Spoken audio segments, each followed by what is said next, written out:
आदरणीय दर्शकबिनहरू, हजुरहरू हेर्दै हुनुहुन्छ आकाश गेवाली अफिसियल च्यानल। म हुँ आकाश गेवाली।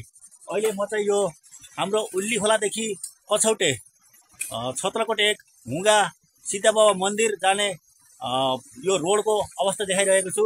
रोड एकदम अहिलेको यो वर्षाको झरीले गर्दाखेरि, अहिलेको यो बर्खाको झरीले गर्दा रोड एकदम दयनीय अवस्थामा रहेको हुनाले यहाँका युवाहरू एकजुट भई अहिले रोडलाई यसरी निकास दिइरहेका छन्।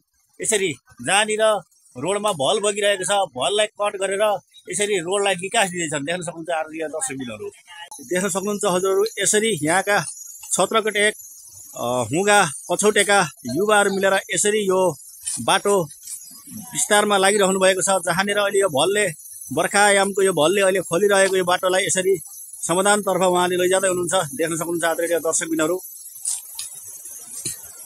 जस्तो हजुरहरूले श्रमदान मार्फतै यो सबै कुरा समाधान गर्न थाल्नु भएको छ कि यहाँको स्थानीय सरकार अथवा यहाँको वार्डले? होइन, यो कसैबाट कतैबाट आउने रात होइन यो। हजुर, हामीलाई चाहिँ यो खाँचो परेको हुनाले आफै जो स्वयं आवश्यक परेको हुनाले हजुर गरेको हौँ। हजुर, जस्तो यो बाटोलाई जस्तो स्थानीय सरकारले समाधानतर्फ लैदियो भने अझै राम्रो हुन्थ्यो होला नि, होइन? हजुर, एकदम त्यो कुरा चाहिँ एकदम राम्रो भन्नुभयो। त्यो कुरा हामीले भनेको कसैले सुन्दैन। हजुर, के गर्ने, अब यस्तै छ अवस्था। जस्तो हाम्रो यहाँको स्थानीय निकायलाई, यहाँको वार्डलाई के भन्न चाहनुहुन्छ यो बाटोको विषयमा? अब चाहिँ उहाँलाई हामीले बहुत जति जो भन्छौँ। हजुर, हाम्रो कुरा नसुनेपछि अब के गर्ने, अब कसैको किसिम लाग्यो। हजुर, आफूलाई जो बाध्यता परेको कारणले गर्दाखेरि यस्तो गर्न थालियो। हजुर, बाटोको अवस्था यस्तो छ आदरणीय दर्शकबिनहरू। अहिले बाटोलाई चाहिँ यसरी नाली कटिङ सहित यसरी यो भल चाहिँ पास गर्ने यो कार्यक्रम चलिरहेको छ। यही बिचमा हाम्रो एकजना सर भेटिनु भएको छ, माथिदेखि हुँगादेखि झर्दै हुनुहुँदो रहेछ। उहाँलाई पनि बाटोको अवस्थाको विषयमा सानो जानकारी लिन चाहे। हजुर सर, नमस्कार। हजुर नमस्कार। सरको शुभ नाम? मेरो नारायण भण्डारी। नारायण भण्डारी। अनि सरको ठेगाना चाहिँ कता छ? मेरो यहीँ छत्रकोट 1 हुँगा एया पोखरा। एया पोखरा यहीँकै बासिन्दा हो। म लगभग यो बाटोमा 1-2 चोटि हिँड्छु। ए हजुर। साह्रै अप्ठ्यारो भएको थियो। हजुर। अनि अहिले यहाँ हिमेश भण्डारी, हजुर, एउटा रमेश पाण्डे, हजुर, अनि हाम्रो गणेश भण्डारी, हजुर, अनि हाम्रो गिरी दाई, हजुर, अनि हजुरहरू लगायत बाटोमा लाग्नु भएको रहेछ, होइन? हजुर, साह्रै खुसी लाग्यो। यहाँ हाम्रो एकजना यहाँ चाहिँ ज्वाङजानी हो हाम्रो यहाँ। हजुर, बुवा।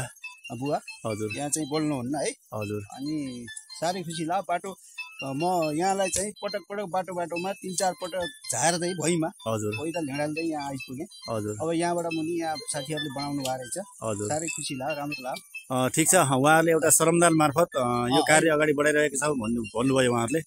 जस्तो उहाँहरूको यस कार्यलाई कुन रूपमा लिनुहुन्छ हजुरले? अनि यहाँहरूको त यहाँहरू यो बाटोमा एक त यो हाम्रो स्थानीय भएको नाताले यहाँहरूले गर्नुपर्ने पनि हो, होइन? हजुर। प्लस अब यो बाटो त हामी पनि हिँड्दै गर्छौँ, हामी पटक हिँड्छौँ, तर हामीले दुःख सुख हिँड्छौँ, तर हामीले यहाँ कोदालाले काम गरिरहेन, होइन? हजुर। यहाँको अब यो हिमेश भण्डारी, हजुर, लगायत यहाँ हाम्रो भान्जा, हजुर, अनि गणेश, हजुरहरू सबै लगायतमा यो बाटो बनाउँदै हुनुहुनेछ, यो नाली बनाउँदै हुनुहुनेछ, होइन? हजुर। साह्रै खुसी लाग्यो। यहाँहरूलाई धन्यवाद छ। जस्तो उहाँहरूको कार्यलाई अझै प्रोत्साहन दिनको लागि के भन्न चाहनुहुन्छ? यो प्रोत्साहन त अब मैले मात्रै नभएर यो हाम्रो यो बाटोमा हिँड्ने, होइन? अब यो हाम्रो सत्यवती गाउँपालिका, छत्रकोट, पम्गा, रुरु, हजुर, लगायत 3 मिलन बिन्दु हो तल, होइन? हजुर। अनि यो सबैले गर्नुपर्ने हो। अब यो हाम्रो आँखा यसमा गए होइन, होइन? हजुर। यसमा हाम्रो ध्यान आकर्षित छैन। हजुर। बस अब सबैको यो भाइहरूको यो मेहनतमा हजुर सबैको आँखा जाओस्। सकभर यो पालिका वडाले अलिकति बिचमा यो हाम्रो कामदार लगाइदिएर, जस्तै हाम्रो यो प्रधानमन्त्री रोजगार स्वरोजगार भन्ने छ, त्यो चाहिँ एकै ठाउँ यसरी अनावश्यक काम नगरेर यस्तै बाटोमा नाली बनाउने क्रममा लगाइदिएको भए साह्रै राम्रो हुन्थ्यो होला जस्तो लाग्छ। हजुर, जस्तो हजुर माथिदेखि अलि हुँगादेखि आउनुभयो, बाटोको अवस्था कस्तो छ नि? बाटो अब तपाईँको एउटा बर्खाको बाटो हो, होइन? पानीको कुरालाई कसैले, यो मौसमको कुरालाई कसैले छेकिँदैन, छेक्न नसकिँदो रहेछ, होइन? हजुर। तर बाटो हाम्रो यो अहिले हाम्रो सिस्ने तुर्काटे भन्दा यो बाटो हाम्रोलाई हुँगाको लागि छोटो पनि छ र सजिलो पनि छ। तर यो अहिले बर्खाको पानीले गर्दा चाहिँ साह्रै अलिकति अप्ठ्यारो भयो, किनभने भल नियन्त्रण नभएको कारण है। भल तपाईँको बिचबाट भल बाहिर, अब जस्तै यो घुम्टे बाटो, अनि जहाँबाट भल फाल्ने हो त्यो ठाउँबाट यस्तै साथीहरूले गर्नुभयो भने अहिले यही किसिमले माथिबाट अहिलेसम्म भएको भए हजुर सहज हुन्थ्यो। जस्तो अहिले देशव्यापी रूपमा जस्तो अहिले उहाँले एउटा श्रमदान मार्फत बाटोलाई यो एउटा रूप दिन खोज्नु भएको छ, एउटा ढाँचा निकाल्नु भएको छ। देशव्यापी रूपमा देशका जस्तो युवा पङ्क्तिहरूलाई के भन्न चाहनुहुन्छ? यो यस्तो छ हजुर, अब हामीले यो युवाहरू, म पनि अब एउटा युवा वर्गमै पर्छु हैन। हजुर मैले भनिसकेँ, अब म पनि कोदालो लिएर यहाँ अप्ठ्यारो बाटोलाई बनाउने काममा म पनि लाग्दिनँ हैन। यो के भयो भने एउटाको कामको लागि मात्रै तपाईँको यसले यस्तो गर यो भएन भन्ने मात्रै हाम्रो कुरा काट्ने बानी अलिकति खराब छ हैन। तर युवाहरूले जुनै पनि ठाउँमा जुन ठाउँमा पनि यो किसिमले लाग्ने भने त बाटो कहीँको बाटो पनि रोकिन पर्ने र पानी बिगार्ने थिएन। हजुर यो चाहिँ साह्रै खुसी लाग्यो। खुसी छ। अनि यो सँगै हाम्रो स्थानीय निकाय वार्डलाई के भन्न चाहनुहुन्छ? जस्तो उहाँका जनप्रतिनिधिहरूले यस विषयलाई कस्तो किसिमले अगाडि बढाइदिनु सके राम्रो हुन्थ्यो जस्तो हुँदैन लाग्छ? त्यो त मैले भनिसकेँ, हाम्रो यो डोजर तपाईँको एकचोटि अब असोजमा वार्षिक एकचोटि मात्रै डोजर आउँछ हैन। हजुर अब वडा या स्थानीय पालिका हजुर पठाउँछ। कसरी पठाउँछ भन्दा कहाँ कति टाइम खन्ने भन्ने छैन। हजुर बाटो चाहिँ यो है सर प्लेट लगाउँदै जानुस् अनि आउनुस्। अनि यहाँ कुन ठाउँमा भल फाल्न पर्ने छ, कुन ठाउँमा कति टाइम दिनुपर्ने छ, वडा प्लस यो स्थानीय पालिका स्वयं आफै एकजना व्यक्ति आएर कुन ठाउँमा कस्तो बाटो बनाउने हो र कुन ठाउँमा कति आवश्यक हो भनेर हेरिकन गरिदिएको भए राम्रो हुन्थ्यो।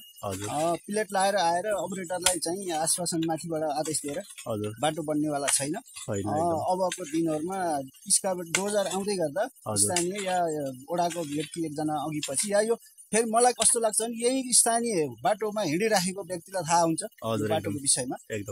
बाहिरबाट आउनेले एकछिन एक घन्टा आएर हेरेर हुँदैन। तर यहीँको स्थानीयलाई यहाँबाट भल फाल्नुपर्छ। यो भलले यसलाई असर गर्दैन। अब भनिकन अब आगामी बजेटमा डोजर आउँदै गर्दा तपाईँको चाहिँ स्थानीयलाई लिँदै प्लस वडा पालिका एकजना व्यक्ति मिसिनको सँगै आएर कुन ठाउँमा कस्तो बाटो बनाउने भनेर पहल गरिदिनुहुन्छ भन्ने आशा लाग्छ मलाई। त्यो छ। अनि जस्तो अहिले हाम्रो यो बाटोको अवस्थालाई हेर्दा र हाम्रो तलपट्टि खोला छ, खोलालाई हेर्दाखेरि जस्तो यो बाटोको लागि खोलामा पुलको अवस्था के कस्तो छ र अहिले कहाँ पुगेको छ?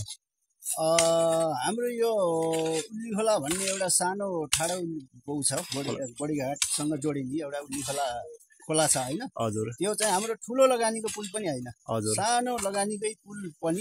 हामीहरू एउटा 2टा सालको दाउरो तेर्साएर हैन, काठ तेर्साएर त्यसमा फैला ठोकेर म अहिले माथिबाट हिँड्दैछु त्यो चाहिँ सोचिरहेछु त्यो पुलबाट कतै खोलामा त खस्दिन। एकदम त्यस्तो लागिरहेको किन त्यो सालको फैला हो। अनि तपाईँको ढलाइ त भाँचिरहेछ। यो त काठको फैला हो, 2-3 वर्ष भइसक्यो। अनि त्यो भाँचिन सक्ने अवस्था पनि छ। त्यस्तो माथिबाट हामी वारपार गर्ने हो हैन। हाम्रो ज्यानकै शरीर आफूको चाहिँ शरीरकै जस्तो त्यस विषयमा चाहिँ जस्तो माथिदेखि कुनै जानकारी आएको छ कि छैन हजुरलाई? कस्तो यहाँ बजेट पर्यो अरे भन्ने कुरा पनि सुनिएको छ। हाम्रो यहाँको अब सांसद चन्द्र भण्डारी दाजी हुनुहुन्छ हैन। उहाँको पहलमा चाहिँ ल एकपटक 30 लाख बजेट पर्यो अरे भन्ने पनि आयो खबर हैन। त्यही यही मिडियामा हल्ला मात्रै भयो, काम भएको छैन है। काम भएको छैन चाहिँ बजेट आएको रहेछ भन्ने हामीलाई जानकारी छैन। तर हल्ला मात्रै आउँछ हैन। त्यस पुलको निम्ति पनि हाम्रो जस्तो सांसद हुनुहुन्छ चन्द्र भण्डारीज्यू, अनि हाम्रो गाउँपालिका अध्यक्ष हुनुहुन्छ, वार्ड अध्यक्षहरू हुनुहुन्छ, उहाँहरूलाई एउटा सानो सन्देशको रूपमा के दिन चाहनुहुन्छ? उहाँ हाम्रो प्रमुख त हाम्रो चन्द्र भण्डारी सांसद दाजी हुनुहुन्छ हैन। उहाँले एकदमै पहल गर्नुपर्ने हो। अनि अब त्यस पछि पनि स्थानीय सरकार हाम्रो अब अध्यक्ष रामप्रसाद पाण्डेजी हुनुहुन्छ। पटक पटक यसो अरू पालिका हेर्दै गर्दा हाम्रो छत्रकोटको काम अलिकति ढिला सुस्ती छ कि जस्तो मलाई लागिरहेछ। अब त्यो रुरुमा देखिन्छ विकास छ, छेउकुना कहाँ के गर्नुपर्ने हो उहाँको अलिकति नजर आँखा पुगेको छ भने हाम्रो छत्रकोटको चाहिँ आँखा अलिकति कम छ। हुन उहाँहरूले बजेट छैन काम चाहिँ भइरहेछ भन्नुहुन्छ। तर यो भएको चाहिँ देखिँदैन। हस् त, जानकारी दिनुभयो त्यसको लागि धेरै धेरै धन्यवाद। हस्, धन्यवाद सर।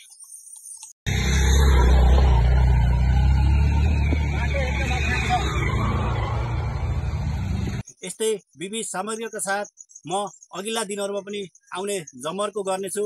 कृपया यस भिडियोलाई अन्तिमसम्म साथ दिएर हेर्नुहुने सम्पूर्ण दर्शकबिनको लागि हार्दिक धन्यवाद दिँदै यस भिडियोलाई नहेर्नुभएका सम्पूर्णमा यस भिडियो अन्तिमसम्म हेरेर यहाँका युवाहरूले गरिरहेको कार्यलाई यहाँका युवाहरूले गरिरहेको श्रमदानलाई पूर्ण रूपमा लिनुभएको छ र यो कतिको लाभदायक छ र कतिको राम्रो छ। समष्टिगत देशव्यापी युवाहरूमा एउटा सन्देशको रूपमा जुन अहिले यो मैले भिडियो क्लिप बनाएको छु, कृपया यस भिडियोलाई अन्तिमसम्म हेरेर साथ दिनुहोला र अन्तिमसम्म हेरेर साथ दिनुहुने सम्पूर्ण दर्शकबिनहरूको लागि हृदयदेखि नमस्कार व्यक्त गर्दै अब आउँदा दिनहरूमा पनि यस्तै खाले विविध भिडियोहरू ल्याउने बाचाका साथ म आकाश गिगाली अफिसियल च्यानल मार्फत म आकाश गिगाली बिदा हुन चाहन्छु। हस्त, धन्यवाद।